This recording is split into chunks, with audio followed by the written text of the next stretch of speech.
camera.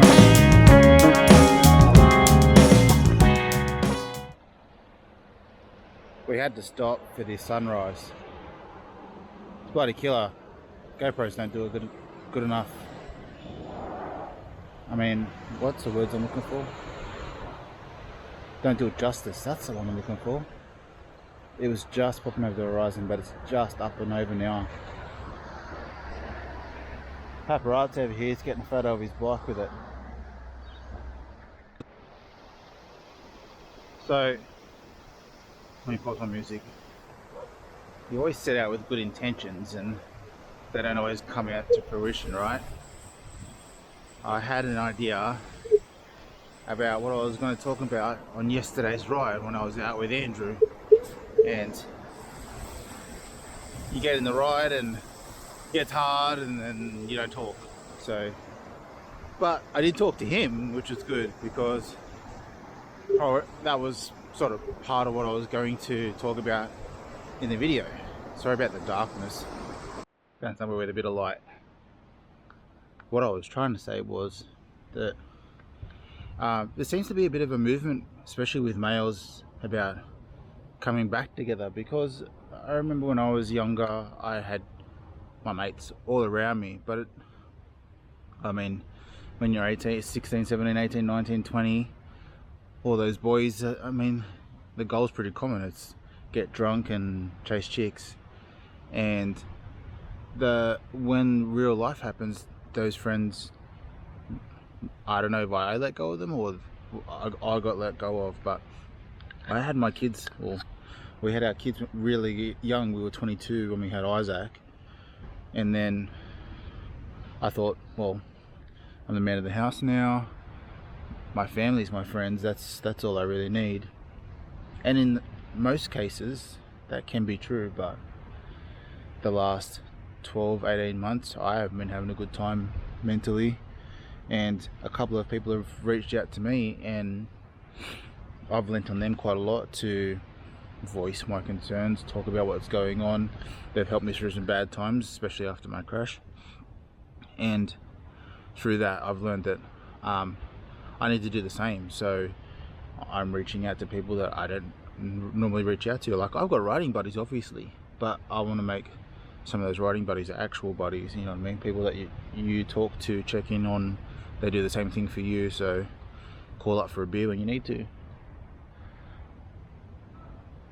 I think what I'm trying to say is that stereotypical men are like, oh, we just get up and we go to work and we do the things and then you come home and then go to sleep and then do it all over again. But like I said, with this movement, I feel like there's a bit of a movement where guys are actually willing to talk and guys are actually willing to look after each other. So I think it's an opportunity for us to do all of it and jump on board. So I'm appreciative of the like I said, I don't want to single anyone out, but of the couple to few people that have messaged me, checked in on me, asked me if I wanted to go for a ride, asked me if I wanted to go out and just like not even be away from the bike and just have a good time and relax. So I appreciate those people, and I'm going to make sure that I do the same and find some more people that need that as much as I need it when I got it. So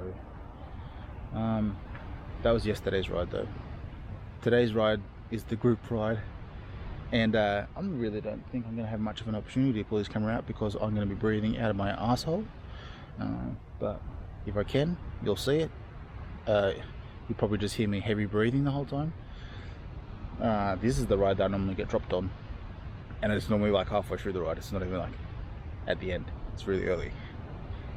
If I can pull the camera out, you'll see a little bit of it. Alright, let's go.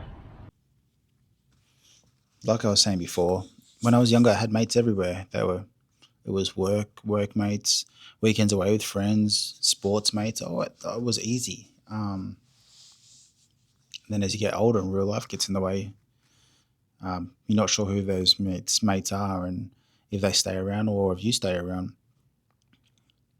Now there's kids, there's jobs, there's stress, injuries, mental battles, and friendships don't disappear. Sometimes they just go quiet. Sometimes it's up to you to put your hand up and say, hey, how's everything? How are you doing? And that times sometimes that just starts the conversation and opens you up. After my crash and a rough last year, mentally, physically, I wasn't sure how to reconnect with people. I wasn't sure how to ask for connection anymore. I figured out that rebuilding friendships as an adult, it takes intentions. You have to reach out and you have to risk being awkward. Um, Cycling was the easiest way for me to rebuild those connections and rebuild friendships. Sometimes it's not about deep conversation straight away. Sometimes it's just riding next to someone and getting to know them. Sometimes friendships, sounds kind of corny, sometimes friendships start in zone two. Um, Friendships in your 40s and 50s, it's not about quantity. It's about showing up, checking in, and being okay with looking different and feeling awkward. This year has reminded me that rebuilding friendships is possible and it's worth the effort. So get out there, feel awkward, um, but it's worth it. It really is worth it. With warmth, respect, and heart, ride safe, and I'll catch you on the next one.